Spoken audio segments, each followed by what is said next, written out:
አለ ፍራ ይሰጣችኋል። ፍራ ሊንኩን ሼር ማድረግ ይችላል። ወደ ፌስቡክ መግባት ይችላል። ሊንኩ ካላችሁ አለ ፍራ ሊንኩን ይልክላችኋል። ይችላል አይ ቲንክ ፍራ ማድረግ እዝራ ምዕራፍ 5 ቁጥር 17 ላይ ነው ያለው ክፍሉ። በቀደም ለታ አብረን ስናጠናው የነበረ የመጽሐፍ ቅዱስ ክፍል ነው። እንግዲህ እዝራ ምዕራፍ 5ን ሁሉንም ባይሆንም መሃል ላይ ገባ እያልኩኝ አነበዋለሁ። ረጋ ብለን እግዚአብሔርን ሐሳብ እንካፈላለን። ነቢያቱም ሐጌና የአዶ ልጅ ዘካርያስ በይሁዳና በኢየሩሳሌም ለነበሩ አይሁድ በእስራኤል አምላክ ስም ትንቢት ተናገሩላቸው። በዛን ጊዜ የሰላትያ ልጅ ዘሩባቤል የኢዮሴዴቅም ልጅ ኢያሱ ተነስተው በኢየሩሳሌም ያለውን የእግዚአብሔርን ቤት መስራት ጀመሩ። የሚያግዟቸውም የእግዚአብሔር ነቢያት ከነሱ ጋር ነበሩ። በዚያም ዘመን በወንዝ ማዶ የነበረች ገዢ ተንታይ ደግሞ ስተርቡዝናይ ተባባሪዎቹም ወደ እነርሱ መጥተው ይህንን ቤት ተሰሩ ዘንድ ይህንንም ቅጥር ታድሱ ዘንድ ያዘዛችሁ ማን ነው አሏቸው። ደግሞም ይህን ሥራ የሚሰሩት ሰዎች ስም ማን ነው ብለው ጠየቋቸው። ማን ነው ያዘዛችሁ? የሚሰሩት ሰዎች ስምስ ማን ነው ብለው ጠየቋቸው። የአምላካቸው ዓይን ግን በአይሁድ ሽማግሌዎች ላይ ነበረ። ይህ ነገር ወደ ዳሪዮስ እስኪደርስ ድረስ መልሱም በደብዳቤ እስኪመጣ ድረስ አልከለከሏቸውም ብሎ ይናገራል። ቁጥር 8 ለንጉሱ ለዳሪዮስ ሙሉ ሰላም ይሁን። ወደ ይሁዳ ሀገር ወደ ታላቁ አምላክ ቤት እንደሄድን ንጉሱ ይወቅ። እርሱም በትልቅ ድንጋይ ተሰራ። የእግዚአብሔር ቤት በትልቅ ድንጋይ ተሰራ፣ በቅጥሩም ውስጥ እንጨት ተደረገ። ያም ስራ በትጋት ይሰራል። የእግዚአብሔር ቤት ስራ በትጋት ይሰራል፣ በእጃቸው ይከናወናል። ይሄ የሚሰራበት መንገድ ነው። እነዚያም ሽማግሌዎች ይህም ቤት ትዘሩ ዘንድ ይህንንም ቅጥር ታድሱ ዘንድ ያዘዛችሁ ማን ነው ብለን ጠየቅናቸው። ደግሞም እናስታውቅ ዘንድ በእነርሱ ያሉትን ስሞች እንጽፍል ዘንድ ስማቸውን ጠየቅን። እንደዚህም ብለው መለሱልን፣ እኛ የሰማይ አምላክ የሰማይና የምድር አምላክ ባሪያዎች ነን። ከብዙም ዘመን ጀምሮ ተሰርቶ የነበረውን ታላቁን የእስራኤል ንጉስ ሰርቶ የፈጸመውን ቤት እንሰራለን። አዲስ ስራ አይደለም የጀመርነው። አባቶቻችን የሰማይን አምላክ ካስቆጡ በኋላ በከላውዳውያን በባቢሎን ንጉስ በናቡከደነፆር እጅ አሳልፎ ሰጣቸው። እርሱም ይህን ቤት አፈረሰ፣ ህዝቡንም ወደ ባቢሎን አፈለሰ። ግን በባቢሎን ንጉስ በቂሮን በመጀመሪያው ዓመት ንጉስ ቂሮስ ይህንን የእግዚአብሔርን ቤት ይሰሩ ዘንድ አዘዘ። አህዛብ የእግዚአብሔርን ቤት ስራ አቋረጠ። እግዚአብሔር ደግሞ አህዛብን ተጠቅሞ የእግዚአብሔርን ቤት ስራ እንዳስጀመረ ነው በአጠቃላይ ክፍሉ የሚናገረው። ናቡከደነፆር ቤቱን አፍርሶ ቢሄድም እግዚአብሔር ቂሮስ የሚባል የአህዛብ ንጉስ አስነስቶ በዚያ የአህዛብ ንጉስ እንደገና የእግዚአብሔርን ቤት እንደሰራ እናያለን። እና በዚህም ክፍል ላይ እንደምናየው ዳሪዮስ የሚባልን ሌላ ንጉስ እግዚአብሔር አህዛብ አስነስቶ የተጀመረውን የእግዚአብሔርን ቤት በአህዛብ ሰዎች እርዳታ፣ በአህዛብ መሪዎች እርዳታ የእግዚአብሔርን ቤት እንደተጨረሰና እንደተሰራ የምናየው ነው። እግዚአብሔር ትልቅ እግዚአብሔር ነው። የእግዚአብሔር ቤት ስራ ትልቅ ስራ ነው የሚለው በእስራኤላውያን እጅ የሚሰራ ነው። በእኛው የሚሰራ ስራ ነው። እንደገና ደግሞ በትጋት የሚሰራ ስራ ነው። የእግዚአብሔር ቤት ስራ የእግዚአብሔር ቤት ስራ ያለ ትጋት አይሰራም። የእግዚአብሔር ቤት ስራ በሌላ ሰው ሳይሆን በእኛው ነው የሚሰራው። የእግዚአብሔር ቤት ስራ በእግዚአብሔር መሪነትና ፊታውራሪነት የሚሰራ እንደሆነ ክፍሉ ይናገራልና ስራው አለቀ።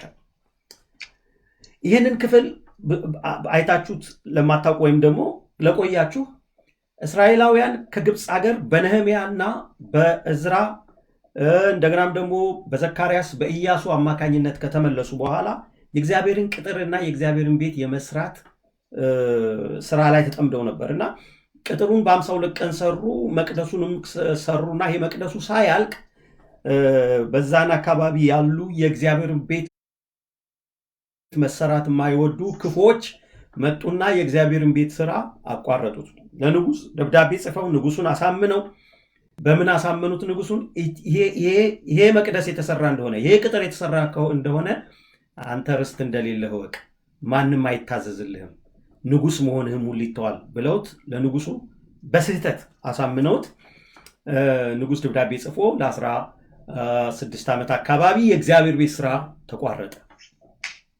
እንግዲህ የዘካርያስን መጽሐፍ ስናነብ ይሄ በመንፈሴ እንጂ በኃይልና በብርታት አይደለም የሚለው የኢያሱን መጽሐፍ ስናነብ ጥምጥሙን እግዚአብሔር ያስወለቀበትን ታሪክ እነዚህ ታሪኮች በሙሉ ከዚህ ታሪክ ጋር አብረው የሚሄዱ ናቸው እና ለ14 ዓመት ተቋረጠ የእግዚአብሔር ለ16 ዓመት ተቋረጠ የእግዚአብሔር ቤት። እግዚአብሔር ተናግሯቸው የጀመሩት ስራ እግዚአብሔር አዟቸው ብዙ ከፍለው ዋጋ ከፍለው የመጡበት የእግዚአብሔር ቤት ስራ ነህምያ የቤተ መንግስት ኑሮውን ትቶ የመጣበት ስራ ተቋረጠ በጠላት ምክንያት እና ምዕራፍ 4ን ስናጠና ጠላት ተሳካለት። በቃ ተሳካለትና የእግዚአብሔርን ቤት ስራ አቆመ። ሁሉም የእግዚአብሔርን ቤት ስራ ለ10 ምናምን ዓመት ትተው ተቋረጠ። ዳሪዮስ የሚባለው ንጉስ ማለት ዳንኤል ነበር በዳሪዮስ ዘመን ትዝ ይላችሁ እንደሆነ በዳሪዮስ የሚባለው ንጉስ እስኪመጣ ድረስ እንደውም ምዕራፍ 4 ቁጥር 24 ላይ እስከ ዳሪዮስ መንግስት እስከ 2ኛው ዓመት ድረስ ተጓጎለ ይናገራል። በዳሪዮስ መንግስት ውስጥ ደግሞ ኑሮ የተቃናለት ኑሮ የተሳካለት ዳንኤል እንደነበረ በዳንኤል መጽሐፍ ላይ እናያለን። በዚህ ሰው ዘመን እንደነበረ ማለት ነው እና በዚህ በዳሪዮስ ዘመን ውስጥ የንጉሱን ቀልብ የገዙ በንጉሱ ዘመን ጥበብንና ዕውቀትን በመናገር ከፍተኛ የዕውቀት ብስለት የተገለጡ የእግዚአብሔር ሰዎች በዛ ስለነበሩ እርግጠኛ ነኝ ከነዚያ መልካም ሰዎች የተነሳ የእግዚአብሔር ቤት እንደገና መሰራት የጀመረ ይመስለኛል እና እነዚህ ሰዎች ካመጡትም ተጽዕኖ የተነሳ እንግዲህ በዳሪዮስ ዘመን ይሄ መቅደስ እንደተሰራ ነው ደግመን የምናየውና ጠላት አቆሞት ነበረ። እግዚአብሔር ደግሞ አሕዛብን ተጠቅሞ አሰራ። አንዳንድ ጊዜ እግዚአብሔር ስራ በጣም ይገርመኛል። የእግዚአብሔር ስራ አንዳንድ የሚሰራበት ስራ ይገርመኛል። እግዚአብሔር ሰይጣን ሔዋንን ተጠቅሞ ከኤደን ገነት ሲያባረረን እግዚአብሔር ደግሞ ማርያምን ተጠቅሞ ወደ መንግስተ ሰማያት ማለት ወደ እግዚአብሔር መንግስት በክርስቶስ ኢየሱስ መለሰን ማለት ነው። እግዚአብሔር ሰይጣን በሴት ተጠቅሞ ነበር ያስወጣን። እግዚአብሔርም ደግሞ በሌላ ደግሞ ቅድስት ሴት ተጠቅሞ እግዚአብሔር እንደገና ያንኑ የመልካም ስራ እንደሰራ እናያለን። አንዳንድ ጊዜ እግዚአብሔር አሕዛብ ያፈረሰውን በአሕዛብ ሲሰራ ደግሞ እግዚአብሔር ይችላል እግዚአብሔር የሚለውን ነው። እንደ እግዚአብሔር ሰዎች ግን የተጀመሩ የነበሩ የተቋረጡ የእግዚአብሔርን ነገሮች የተቋረጡ ሰማያዊ ነገሮች የተቋረጡ መንፈሳዊ ነገሮችን ማስጀመር የሚያስፈልገን የተጀመረውን የእግዚአብሔርን ስራ አቀጣጥሎ በክብር ለማስጨረስ የሚያስፈልግ የመጀመሪያው ነገር በዚህ ክፍል ላይ የተጠቀሰው የእግዚአብሔር ድምፅ ነው። እውነተኛ የሆነ የእግዚአብሔር ድምፅ ነቢያቱ ሐጌ፣ ዘካርያስ እነዚህ የምናውቃቸው ነው። ሐጌንም እናውቀዋለን፣ ዘካርያስም እናውቃለን። እነዚህ በዚህ ዘመን የነበሩት የእግዚአብሔርን ድምፅ የሚያመጡ እነ ኢያሱ አሉ፣ እነ ዘሩባቤል አሉ። ትልልቅ የእግዚአብሔር ሰዎች ነበሩና በእነዚህ የእግዚአብሔር ሰዎች ምክንያት የእግዚአብሔር ድምፅ መጣ። የእግዚአብሔር ድምፅ መጣ በትውልዱ ላይ። የተቋረጠ በህይወታችን ያለ የትኛው ምንጭ ደግሞ መፍሰስ የሚጀምረው እግዚአብሔር ሲናገር ብቻ ነው። ያበቃ የሚመስል ያከተመ የሚመስል ከእንግዲህ በኋላ የማይሰራ የሚመስል ትተነው የሄድ ነው ይሄማ ከእንግዲህ በኋላ ያለው ነገር ተመልሶ እንዲሰራ የሚያደርገው የእግዚአብሔር ድምፅ ነው። የእግዚአብሔር ድምፅ ኃይለኛ ነው። የእግዚአብሔር ድምፅ ከሁሉ በላይ ነው። የእግዚአብሔር ድምፅ ዓለማት የተፈጠሩበት ነው። የእግዚአብሔር ድምፅ ይሄ የሚታየው ዓለም የተሰራበት ነው። የእግዚአብሔር ድምፅ ሲመጣ የማይናወጥ ነገር የለም። የእግዚአብሔር ድምፅ የቃዴስን ምድረ በዳ ያናውጠዋል፣ ጫካውንም ይገልጠዋል ያለ መዝሙር 27። የእግዚአብሔር ድምፅ ሲመጣ ወደ ህይወታችን ውስጥ የተቋረጡ የእግዚአብሔር ነገሮች በህይወታችን ውስጥ እንደገና ማበብ ይጀምራሉ። እንደገና የተቋረጠው የእግዚአብሔር ነገር መጀመር ጀመረ። ድምጽ ነው የመጣው። ትንቢት ተናገሩላቸው። የትንቢት ድምጽ መጣ እና እነዚህ የእግዚአብሔር ሰዎች ትንቢት ተናገሩላቸው ብሎ ይናገራል። ነቢያት በቃ ትንቢት ተናገሩ። ድምጽ መጣ። የእግዚአብሔር ድምጽ መጣ። ኩልል ያለ የእግዚአብሔር ድምጽ መጣ። ምን አይነት ድምጽ እንደሆነ ለምሳሌ ዘካርያስ መጽሐፍ ላይ በመንፈሴ እንጂ በኃይልና በብርታት አይደለም የሚለው ድምጽ የመጣው በዚህ ጊዜ ነው። የዘሩባቤል ልጆች ይህን ቤት ጀምረውታል ይጨርሱታል የሚለው ድምጽ የመጣው በዚህ ጊዜ ነው። እግዚአብሔር ትልቅ የሆነ ዘይትና ቅባትን በዚያ ምድር ውስጥ እንደሚገልጥ ለዛ ትልልቅ የእግዚአብሔር ሰው ያሳየበት ያ ድምጽ ነው። ይሄ ድምጽ የእግዚአብሔር ድምጽ መጣ። ተነሱ የሚል ድምጽ መጣ። ዘመን መጣ የሚል ድምጽ መጣ። በመንፈሴ እንጂ በኃይልና በብርታት አይደለም የሚል ድምጽ መጣ። የእግዚአብሔር ቤት እንደገና በክብር ይሰራል የሚል ድምጽ መጣ። የተጀመረው የእግዚአብሔር ቤት ወደ ክብሩ ይሄዳል ይጨረሳል የሚል ድምጽ ደግሞ መጣ። ክብር ለእግዚአብሔር ይሁን። የእግዚአብሔር ድምጽ ሃሌሉያ። የእግዚአብሔር ድምጽ ይምጣ። የተበላሸውን ነገር የሚሰራ የተቋረጠውን ነገር እንደገና የሚቀጥል የእግዚአብሔር ድምጽ ይምጣ። ሃሌሉያ። የእግዚአብሔር ድምጽ ወደ ህይወታችሁ ላይ ይምጣ። እግዚአብሔር ይናገር። እግዚአብሔር ይምጣ። ልዑል እግዚአብሔር ይናገር። ድምጽ ያምጣ። የልዑል እግዚአብሔር ቃል ሲመጣ የማይሰራ ነገር የለም። ያለው ይታደሳል፣ የሌለው ይመጣል። እግዚአብሔር በዘፍጥረት 1 ላይ ሲናገር ሰምታችኋል። ይሁን ሲል ያልነበረ ሆነ። ያልነበረ ወደ መኖር መጣ። ይሁን ሲል ያልነበረ ወደ መኖር ይመጣል። ይሁን ሲል የነበረ የተበላሸ እንደገና ይታደሳል። ይሁን ሲል እግዚአብሔር ሲናገር። ስለዚህ በህይወታችሁ ላይ የእግዚአብሔርን ድምጽ ፈልጉ። በህይወታችን ውስጥ የእግዚአብሔርን ድምጽ እንፈልግ። የእግዚአብሔር ድምጽ ሃሌሉያ። መጽሐፍ ቅዱስ የእግዚአብሔር ድምጽ ነው። የእግዚአብሔር ድምጽ በእግዚአብሔር ሰዎች ይመጣል። የእግዚአብሔር ድምጽ ለግላችን ይመጣል። የእግዚአብሔር ድምጽ ለራሳችን ይመጣል። እግዚአብሔር ለግል ይናገረናል፣ በህብረት ይናገረናል። እግዚአብሔር በተፈጥሮ ይናገረናል። እግዚአብሔር በቃሉ ይናገረናል። እግዚአብሔር በሰዎች ይናገረናል። በሚያምኑ ሰዎች ይናገረናል። በማያምኑ ሰዎች እግዚአብሔር ይናገረናል። ለህይወታችን ዋና ነገር የእግዚአብሔር ድምጽ ነው። ሃሌሉያ። እግዚአብሔር ከተናገረ በህይወታችሁ ውስጥ የእግዚአብሔር ድምጽ ሃሌሉያ ተስፋ ቆርጦ የተቀመጠው በቃ አይሆንም ብሎ 4 ነጥብ ያደረገውን ሰው ብድግ አድርጎ እንደገና ለትልቅ ስራ ያቆመዋል። ከፍ አድርጎ እንደገና ኃይለኛ አድርጎ እግዚአብሔር እንደገና ያቆመዋል። እግዚአብሔር ድምጽ ከመጣ አልችልም የሚል ሰው የለም። እግዚአብሔር ከመጣ አቅም የለኝም አይቻልም። እግዚአብሔር ከመጣ እኔ ኮልታፋ ነኝ አይባልም። እግዚአብሔር ከመጣ ለኮልታፋውም መድኃኒት ነው። እግዚአብሔር ከመጣ አልችልም ለሚለው አቅም ይሰጣል እግዚአብሔር። ስለዚህ እግዚአብሔር መጣና ይሄ የእግዚአብሔር ቤት ስራ በክብር ይጀመራል አለን፣ ተናገረ። አሜን አሜን። ሃሌሉያ። እስቲ እግዚአብሔር ድምጽ በሉ። ሃሌሉያ። የኔ የእግዚአብሔር ድምጽ መጣ። እኔ ይገርመኛል። በተለይ በዚህ በዘካርያስ መጽሐፍም ላይ ሳነበው በጣም የሚገርም የእግዚአብሔርን ነገር ነው በህይወታቸው ላይ የመጣው። ተመልከቱ። እግዚአብሔር ያለው ከኔም ጋር ይነጋገር የነበረው መልአክ ዘካርያስ ምዕራፍ 4 ተመልሶ ከእንቅልፍ እንደሚነቃ ሰው አነቃኛል። ምን ተነሳሉ። እግዚአብሔር ይባረክ። ከእንቅልፍ እንደሚነቃ ሰው አነቃ። ተነሳሉ። ሃሌሉያ። ተነስ። በቃ አሁን የእግዚአብሔር የሥራ ጊዜ ነው። ተነስ ብሎ አነቃኝ። ከእንቅልፍ እንደሚነቃ ሰው አነቃኝ። እግዚአብሔር ሲመጣ፣ ድምጽ ሲመጣ ሰው ይነቃል። ሚተኛ የለም፣ የማይነቃ የለም። እግዚአብሔር እየተናገረ የሚያንቀላፋ የለም፣ ይነቃል። ከእንቅልፍ እንደሚነሳ ሰው እኔ እርግጠኛ ነኝ እግዚአብሔር ብዙ ሰዎችን ያባንናል። ይብቃ ብድግ ይላሉ ብዙ ሰዎች እግዚአብሔር ሲናገር። ሃሌሉያ። ብድግ በቃ ለእግዚአብሔር ቤት ስራ ብድግ አቧራቸውን አራግፈው እንቅልፋቸውን እንትብል ብድግ ከእንቅልፍ እንደሚነቃ ሰው እግዚአብሔር አነቃኝ ብሎ ይናገራል። ከዛ የምታየው ምንድነው አለኝ። እኔም ሁለንተናው የሆነ የወርቅ መቅረዝ አያለው አለ። አማቻካራ እግዚአብሔር ሲመጣ ማያይ ሰው የለም። የዘይቱን ማሰሮ በራሱ ላይ ነበረ። 7 መብራቶች ነበሩበት። በራሱም ላይ ለነበሩ መብራቶች 7 ቧንቧዎች ነበሩላቸው። 2 ወይራ ዛፎች አንዱ በማሰሮ በስተቀኝ አንዱም በስተግራው ሆነው ባጠገቡ ነበሩ አልኩ። ከኔም ጋር ይነጋገር ለነበረው መልአክ መልሼ ጌታ ሆይ እነዚህ ምንድናቸው አልኩት።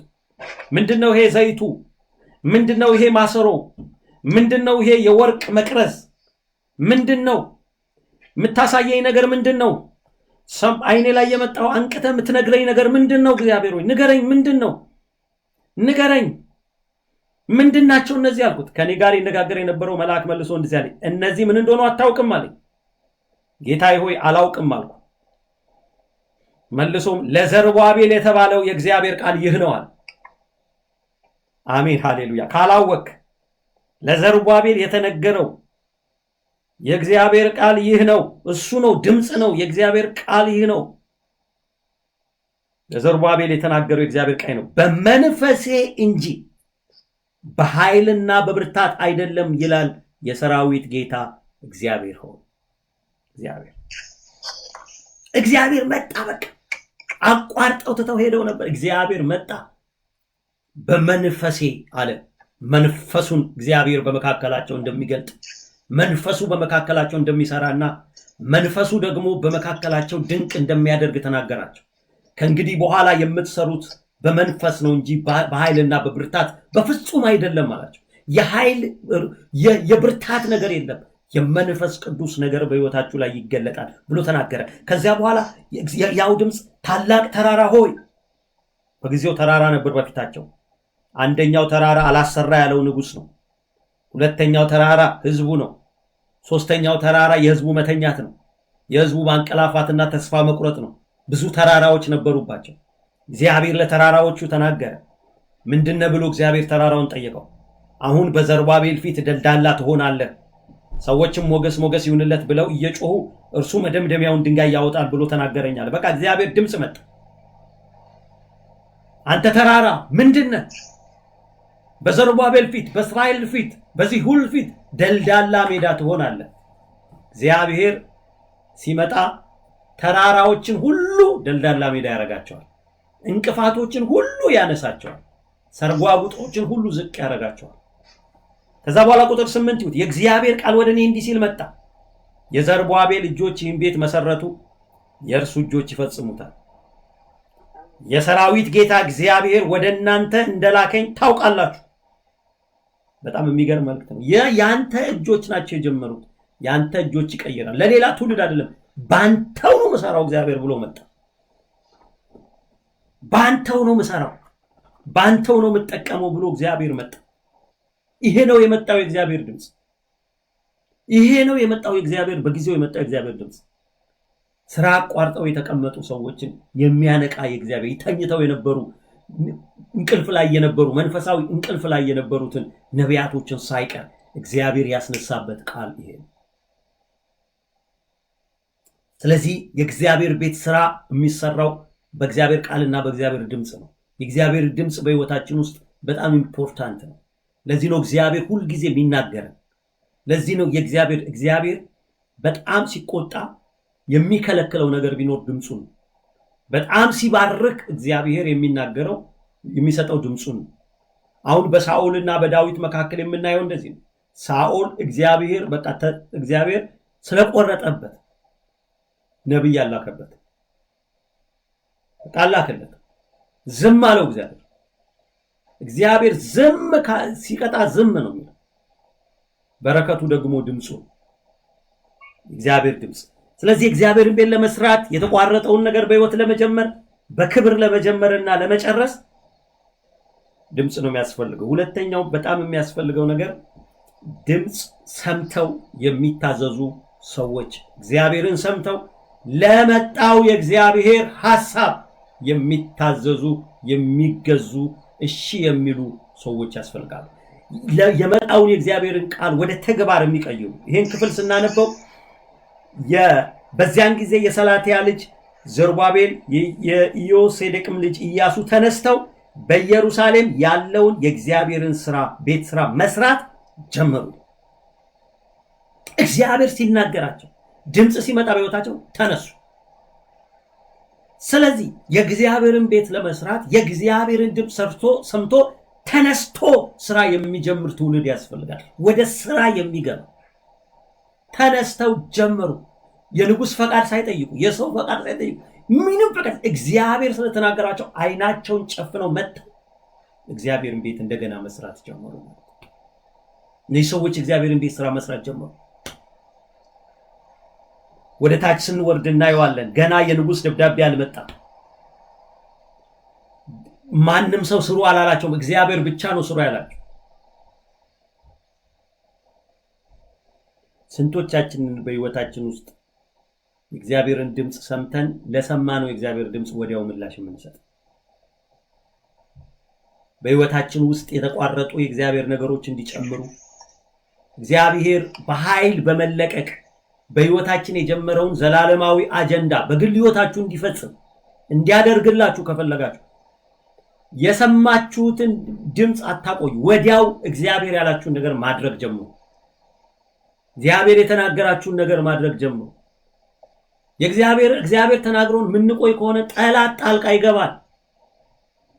የእግዚአብሔርን ነገር ቶሎ ወደ ስራ ገባ። እግዚአብሔር ከተናገረ ይሄን ስራ ካለ ቶሎ መስራት፣ እግዚአብሔር አግባ ካለ ወዲያው ቶሎ ማግባት፣ እግዚአብሔር እንዲበል ካለ ወዲያው ማድረግ፣ እግዚአብሔር አድርግ ያለውን ተመለስ መመለስ፣ እግዚአብሔር አድርግ ያለንን ነገር ወዲያው እናድርግ። ወዳጆቼ እግዚአብሔር ትልቅ ነገር በእኛ ይሰራል። ትልቅ ነገር። እነዚህ ሰዎች መስራት ጀመሩ። ተመልከቱ ቁጥር 6 ላይ ስታዩት እንደዚህ ይላል። በጣም የሚገርም ነው። የአምላካቸው አይን በአይሁድ ሽማግሌዎች ላይ ነበር ይላል። ለምን? በቃ እግዚአብሔር ያለውን ነገር ወዲያው የሚያደርጉ ስለሆነ የእግዚአብሔር አይን እነሱ ላይ።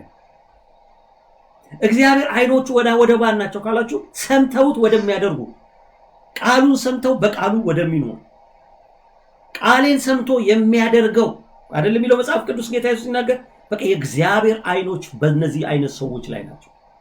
የእግዚአብሔር አይን በእናንተ ላይ ሆኖ የእግዚአብሔርን ስራ መስራት ከፈልጋችሁ እግዚአብሔር የሚላችሁን ነገር እሺ ብላችሁ፣ በግላችሁ የሚናገራችሁን በህብረት የሚናገረን ነገር እሺ ብለን በእውነት ስራ ከሰራን ስራ ከጀመርን ወገኖቼ የእግዚአብሔር አይኖች በእኛ ላይ ይሆናል። የእግዚአብሔር አይኖች በእኛ ላይ ናቸው።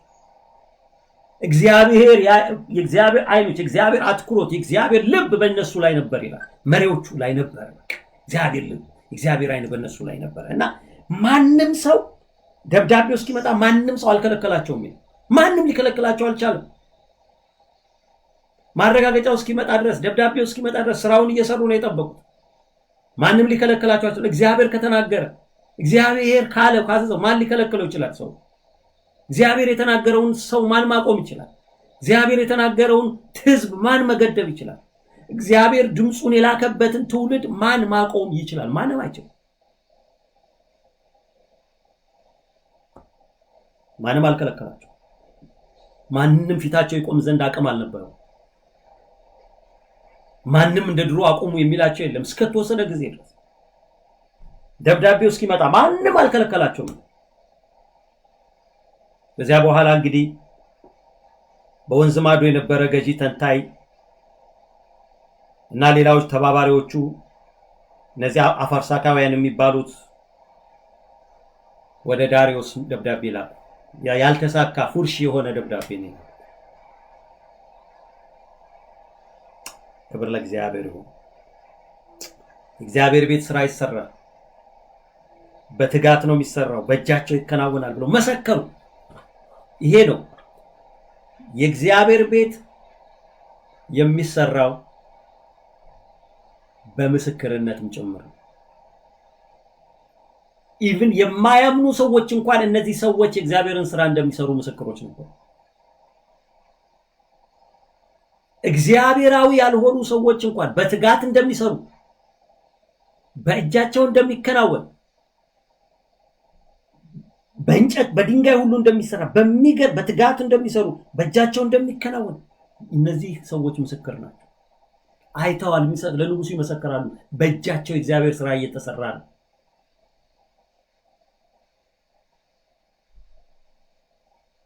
በትጋት የእግዚአብሔርን ነገር እየሰሩ ነው። ምስክርነት የነበረው ህይወት ነበራቸው ማለት ነው። የሚታይ የሚነበብ የሚታወቅ ህይወት ነበር። ሲያዩዋቸው የእግዚአብሔርን ቤት ሲሰሩ ነው የሚያያቸው። ሲያዩዋቸው ባላቸው ጊዜ ውስጥ የእግዚአብሔርን ነገር በትጋት ሲሰሩ ነው የሚያዩዋቸው። እረ በትጋት እየሰሩ ነው ብለው ነው የከሰሷቸው። ሲያዩዋቸው እረፍት የላቸውም። የእግዚአብሔርን ቤት ለመስራት ወዲህ አይሉም። በትጋት ነው የሚሰሩት። እግዚአብሔር ይህን የትጋት መንፈስ በሕይወታችን ላይ ያምጣ። የእግዚአብሔርን ቤት በትጋት የምንሰራበትን በትጋት የምንሮጥበትን እግዚአብሔር ይህን መንፈስ ይስጠን። ስኬት ያለው እዚህ ውስጥ ነው። እድገት ያለው እዚህ ውስጥ ነው። መብዛት ያለው እዚህ ውስጥ ነው። መለወጥ ያለው እዚህ ውስጥ ነው። ለሁላችን እግዚአብሔር የትጋትን መንፈስ ይስጠን። የትጋት መንፈስ። ምክንያቱም መጽሐፍ ሲናገር ምሳሌ 12 ላይ የትጉ ነፍስ ታስገብራለች፣ የታካች ሰው ነፍስ ግን ትገብራለች ብሎ ይናገራል። ትጉ ያስገብራል፣ ታካች ግን ይገብራል። ስለዚህ ትጋት ውስጥ ያለው ማስገበር፣ ጠላትን ማስገዛት አብሮ እዛ ላይ አለ። ስለዚህ ምስክርነት ያለው ህይወት ይኖሩ ነበር፣ በተለይ በእግዚአብሔር ቤት ስራ ላይ። አራተኛው በጣም ኢምፖርታንት የሆነው ነገር የእግዚአብሔርን ቤት ስራ ለመስራት ያደረጉት ነገር፣ እነዚህ ሰዎች የእግዚአብሔርን ቤት ስራ ሲሰሩ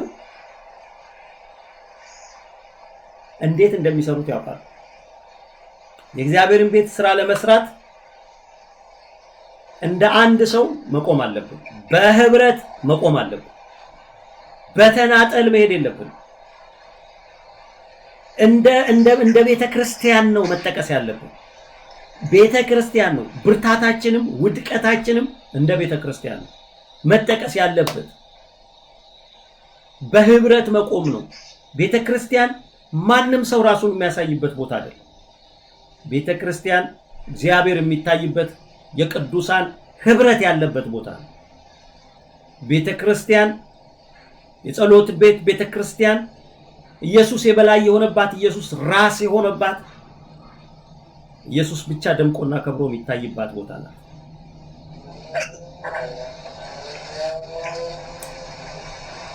እነዚህ ሰዎች መጥተው የጠየቋቸውን ጥያቄ በጣም ይገርማቸዋል።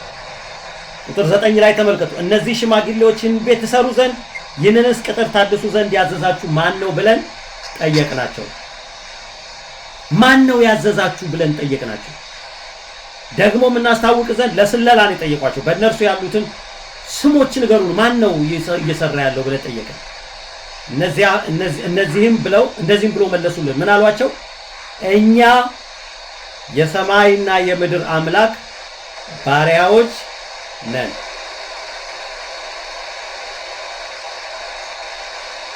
እኛ የሰማይና የምድር አምላክ ባሪያዎች ነን። ያ ድምፅ እንደገና ተመልሶ መጥቷል።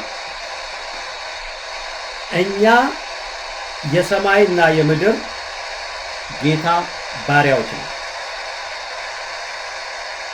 ክብር ለእግዚአብሔር ነው። እኛ የሰማይ አምላክ የምድር አምላክ ባሪያዎች ነን። ክብር ለእግዚአብሔር ይሁን። የሱ ባሪያዎች ነን። ክብር ለእግዚአብሔር ይሁን። እኛ የእግዚአብሔር ባሪያዎች ነን። በስም አንጠይቅ። እንደ ህብረት ነው የምንቆመው። የልዑል አምላክ ባሪያዎች ነን። የልዑል አምላክ መጠቀሚያዎች ነን። ልዑል አምላክ የሚሰራብን ሰዎች ነን። እንደ እግዚአብሔር ባሪያዎች መቆም አለብን። የእግዚአብሔር ሆነን የእግዚአብሔር ባሪያዎች ነን። የሰማይና የምድር አምላክ የእሱ ባሪያዎች ነን ማለት ባለቤታችን እግዚአብሔር ነው። ዋናችን እግዚአብሔር ሆኖ እኛ እንደ ባሪያ የምንሰራነን በእግዚአብሔር ቤት።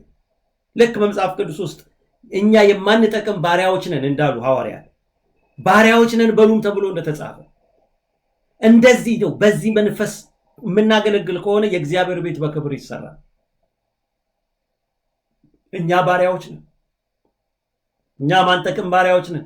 የሰማይ የምድር የታላቁ ንጉሥ የሱ ባሪያዎች ነን ብለው መለሱ። እግዚአብሔር ነው ያለን፣ ስሩ ያለን እግዚአብሔር ነው፣ አርጉ ያለን እግዚአብሔር ነው። እኛ ባሪያዎች ነን። እንዲህ ነው ራስ እኔ ዘሩባቤል ነኝ አላሉም። እኔ ይሄ ኢያሱ ነው አላሉም። ህብረቱ ሲገቡ በቃ ጠፍቷል። እንደ እግዚአብሔር ህዝብ ቆመዋል። እንደ ቤተ ክርስቲያን ቆመዋል። እንደ አንድ ህዝብ፣ እንደ አንድ ኔሽን፣ አንድ ተልእኮ እንደተቀበለ አንድ ዓላማ እንዳለው ህዝብ ነው የቆሙት። ማንም የሚነሳ የሚታወቅ የለም። እግዚአብሔር ብቻ በመካከላቸው ይታወቃል። የሰማይ አምላክ ባሪያዎች ነን። በቃ እግዚአብሔር ይስራብን፣ እግዚአብሔር ይጠቀምብን። በእኛ መልእክቱን ያንጣ፣ እግዚአብሔር ያናገር። ግን እኛ እግዚአብሔር ባሪያዎች ነን፣ ሁላችን ባሪያዎች ነን። ይሄ የጳውሎስም አመለካከት እንደሆነ ሁላችሁ የምታውቁት ነው። አምስተኛው የምንሰራው የእግዚአብሔር ስራ እኛ የጀመርነው እንዳልሆነና አዲስ ፈጠራ እንዳልሆነ እንድታውቁ። አዲስ እየፈጠርን አይደል። እኛ እኮ የምንሰራው አባቶቻችን ቁጥር 12 አባቶቻችን የሰማይ አምላክን ካስቆጡ በኋላ ይቅርታ ቁጥር 11 እንደዚህ ብለው መለሱልን፣ እኛ የሰማይ አምላክ የምድር አምላክ ባሪያዎች ነን። ከብዙ ዘመን ጀምሮ ተሰርቶ የነበረውን ታላቁን የእስራኤልን ንጉሥ ሰርቶ የፈጸመውን ቤት ነው የምንሰራው። ምንም እኛ አዲስ ነገር እየሰራን አይደለም። ተሰርቶ የነበረውን ነገር ነው እየሰራን ያለን። የነበረውን ነገር ነው አሁንም እያደረግን ያለነው። አዲስ ነገር እየተፈጠረ አይደለም። የነበረውን የእግዚአብሔርን ስራ ነው ደግመን እየሰራን ያለነው። እኛ በፊት የነበሩት አባቶች ሰርተውታል፣ አገልግለውታል፣ አክብረውታል፣ ታዘውለታል፣ ሰምተውታል። እኛም እሱን ነው የምንሰራው። እኛም እሱን ነው እያገለገልን ያለነው። ስለዚህ እግዚአብሔርን ቤት በዚህ መልኩ ነው የምንሰራው። የመጨረሻው የእግዚአብሔርን ቤት ስራ ለመስራት በጣም ኢምፖርታንት ነገር ማወቅ ያለብን ነገር እግዚአብሔር ስለ ሕዝቡ ማንንም ሊጠቀም እንደሚችል ማወቅ አለብን። እግዚአብሔር ይናገረን፣ ድምጽ ይምጣ፣ ለመስራት እንነሳ፣ እንዳንድ ባሪያዎች እንደ እግዚአብሔር ባሪያዎች እንቁም እንጂ ለስራው የሚያስፈልገውን ነገር ሁሉ እግዚአብሔር ፕሮቫይድ ያደርገናል። የሚያስፈልገንን ነገር እግዚአብሔር የተጠቀሱትን ንጉሶች እስቲ ቂሮስን ተመልከቱ። አሕዛብ ነው። ኢሳይያስ 45 ላይ ያለ ቃል ነው። ይሄንን ሰው እግዚአብሔር እንዴት አድርጎ እንደተጠቀመበት ሳስብን ይገርመኛል። ስለሱ እግዚአብሔር የተናገረውን ነገር አንዳንዴ ሳነበው እንዲህ በጣም ይገርመኛል። እግዚአብሔር ለሕዝቡ፣ እግዚአብሔር ለቤቱ። ኢሳይያስ 45 ተመልከቱ። እግዚአብሔር ለቀባሁት ቀብቶ እግዚአብሔር አሕዛብን በፊቱ አስገዛ ዘንድ የነገስታትን ወገብ ፈታ ዘንድ በሮቹ እንዳይዘጉ መዝጊያዎቹ በፊት ከፍት ዘንድ ቀኝ እጁን ለያዝኩት ለቂሮስ እንደዚህ ይላል፣ በፊት እሄዳለሁ፣ ተራሮችን ትክክል አደርጋለሁ፣ የናሱን ደጆች እሰብራለሁ፣ የብረት መወርወያዎችን ቆርጣለሁ። በስም የምጠራ የእስራኤል አምላክ እግዚአብሔር እኔ እንደሆንኩ ታውቅ ዘንድ በጨለማ የነበረችውን መዝገብ በስውር የተደበቀችውን አብሰጣለሁ። ስለ ባሪያዬ ስለ ያዕቆብ ስለመረጥኩት ስለ እስራኤል ብዬ በስም ጠርቻለሁ፣ በቁልምጫ ስም እጠራሃለሁ ብሎ አንተ አላወከኝም ብሎ ይናገረዋል። እኔ እግዚአብሔር ነኝ፣ ከኔም ሌላ ማንም አምላክ የለም፣ ከኔም በቀር ማንም አምላክ የለም። በጣም የሚገርም መገለጥ እግዚአብሔር ለዚህ አሕዛብ ንጉሥ ተገለጠለት። ይሄ ሰውዬ ነው እግዚአብሔር ቤት ስራ እንዲሰራ ሲጠጣባቸው ሲረክሱ የነበሩትን ብልጣሶር ሲጠጣባቸው የነበሩትን የከበሩትን እግዚአብሔርን ዕቃዎች ሁሉ አውጥቶ ይዛችሁ ሂዱ ይሄ እናንተ ነው ብሎ የሰጣቸው ይሄ ሰው ነው። እግዚአብሔር እኛ ስራውን ለመስራት እንነሳ እንጂ የእግዚአብሔርን ስራ አብረውን የሚሰሩ ሰዎችን በአጋርነት እግዚአብሔር ይሰጣል። አቅም ያላቸው፣ ገንዘብ ያላቸው፣ መታዘዝ የሚያዙ ፖዚሽን ያላቸውን ሰዎች ዳሪዮስንም ብታዩት ንጉስ ነው። ቂሮስንም ብታዩ በጣም ትልቅ መንግስት የሚያስተዳድር ነው። እግዚአብሔር ለቤቱ ስራ እነዚህን ሁለት ነገስታቶች እግዚአብሔር አስነሳ። እነዚህ ሰዎች ለዚህ ቤት ስራ የሚያስፈልገውን ነገር ሁሉ ሰጡ። በነህምያ ዘመን የነበረውን ንጉስ ነህምያ ጋር የነበረው እንዴት እግዚአብሔር እንዳስነሳው ሂድና ስራ እንዳለው በልብ ያለውን አድርግ እንዳለው የሚያስፈልገውን ሁሉ እንዴት እንደሰጠ የእግዚአብሔርን ቤት ስራ ለመስራት ስንነሳ እግዚአብሔር ከጨካኞች የተባሉትን ክፉ የተባሉትን በጣም የተፈሉት እግዚአብሔር ነክቶ እግዚአብሔር እነሱን መልሰው የእግዚአብሔርን ቤት እንዲሰሩ ያደርጋል። እግዚአብሔር እኔ ኢትዮጵያ ውስጥ አንድ 17 ዓመት ወጣት ትልቅ ቸርች ሰርቷል። አሜሪካዊ ነው እና አያምንም እሱ ግን በቃ ኢትዮጵያ መጥቶ ትልቅ ቸርች ሰርቶ ጨርሶ አስረከበ። እነዚያ ሰዎች ይጸልዩ ነበር እና በጣም የቀረበ የ17 ዓመት ወጣት እና በጣም የሚገርም የእግዚአብሔር እንትን ነው በቃ በጣም አባቱን ይዞ መጥቶ ከአባቱ ጋር ቤቱን ጨርሶ የሚገርም የእግዚአብሔርን ስራ ሰርተው ሄዱ እና እሱም አባቱ ምንም የእግዚአብሔርን ነገር አያውቁም፣ ግን የእግዚአብሔርን ቤት ስራ ሰሩ። በቃ በእግዚአብሔር ቤት ተባረኩ። የአባቱን ሙሉ ነገር የሚያስተዳድረው ይህ ወጣት የእግዚአብሔርን ቤት ስራ ሰራ።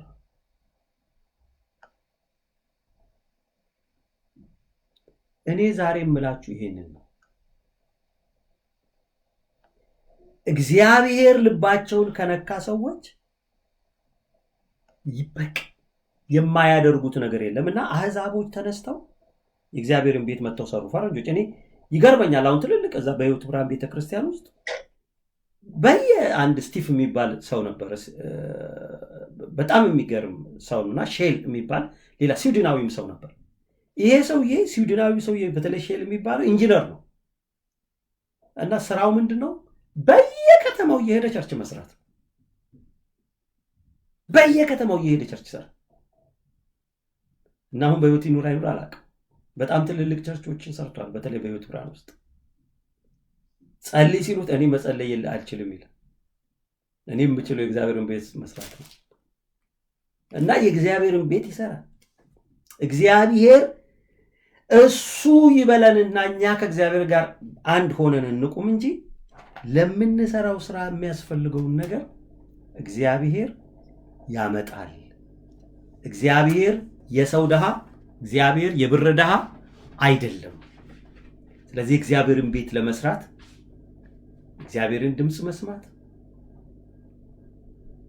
ለሰማነው እግዚአብሔር ድምጽ መታዘዝ፣ ምስክርነት ያለው ህይወት መኖር፣ በህብረት መቆም፣ እግዚአብሔርን ተስፋ ማድረግ፣ ማመን በሁኔታዎቹ ላይ እነዚህን የምናደርግ ከሆነ የእግዚአብሔር ቤት ስራ በእኛ ይሰራል። እኛ እንዲቀቆምን ነህምያ እንዳለው የሰማይ አምላክ ያከናውንልናል፣ እኛም ባሪያዎቹ ተነስተን እንሰራለን። እኛ ስንሰራ የእግዚአብሔርን ቤት ስራ ያከናውንልናል። እኔ ጳውሎስ ለቆሮንቶስ ሰዎች ያለውን አንብቤ ይሄን መልእክት ልጨርስ። ከዛ በኋላ የእግዚአብሔርን ቤት ስራ ሳሰሩ በትጋት ሳንሰራ ህይወት እንዳይቆም በጣም መጠንቀቅ አለብን። እግዚአብሔር ይርዳል። ሁለተኛ ቆሮንቶስ ምዕራፍ 6 ቁጥር 1 ምን ይላል? አብረን እየሰራን የእግዚአብሔርን ጸጋ በከንቱ ደግሞ እንለምናለን። የእግዚአብሔርን ጸጋ በከንቱ እንዳትቀበሉ ደግሞ እንለምናለን።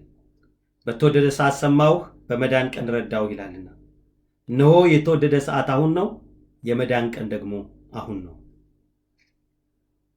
አገልግሎታችን እንዳይነቀፍ በአንዳች ነገር ማሰናከያ አንሰጥም ብሎ ይናገራል። እኛ አብረን እየሰራን የእግዚአብሔር ጸጋ እንዳይባክን፣ የእግዚአብሔር ጸጋ ከንቱ እንዳይሆን፣ ውስጣችሁ የተቀመጠው የእግዚአብሔር ነገር እንዳይባክን፣ መንፈሳዊ ብክነት በቤተ ክርስቲያን ውስጥ እንዳይኖር አብረን ተባብረን የእግዚአብሔርን ስራ ከሰራ እግዚአብሔር ከኛ ጋር አብሮ ይሰራል። ልክ በእነዚህ መሪዎች ላይ የእግዚአብሔር አይን እንደነበረባቸው የእግዚአብሔር አይን በእኛም ላይ ይሆናል። እግዚአብሔር ይባርከናል። አይኑ በእኛ ላይ ነው ያለው። ስለዚህ እግዚአብሔርን ስራ በዚህ መንፈስ እንስራ። አሁን የእግዚአብሔር ቤት ስራ የሚሰራበት ጊዜ ነው። አሁን እግዚአብሔር ብዙ ነገር አሳይቶናል። እግዚአብሔር ብዙ ነገር አስተምሮናል። ብዙ ነገር እንድናስብ አድርጎናል። ከዚህ በኋላ እግዚአብሔርን ቤት ስራ በትጋት በእጃችን በመስራት እግዚአብሔርን በማክበር ሰይጣንን በማዋረድ ለእግዚአብሔር ክብርና ሞገስ በመሆን ቀሪውን ዘመናችንን የብርሃን ማድረግ ይጠበቅብናል የሚል ሐሳብ ነው ማካፈላችሁ።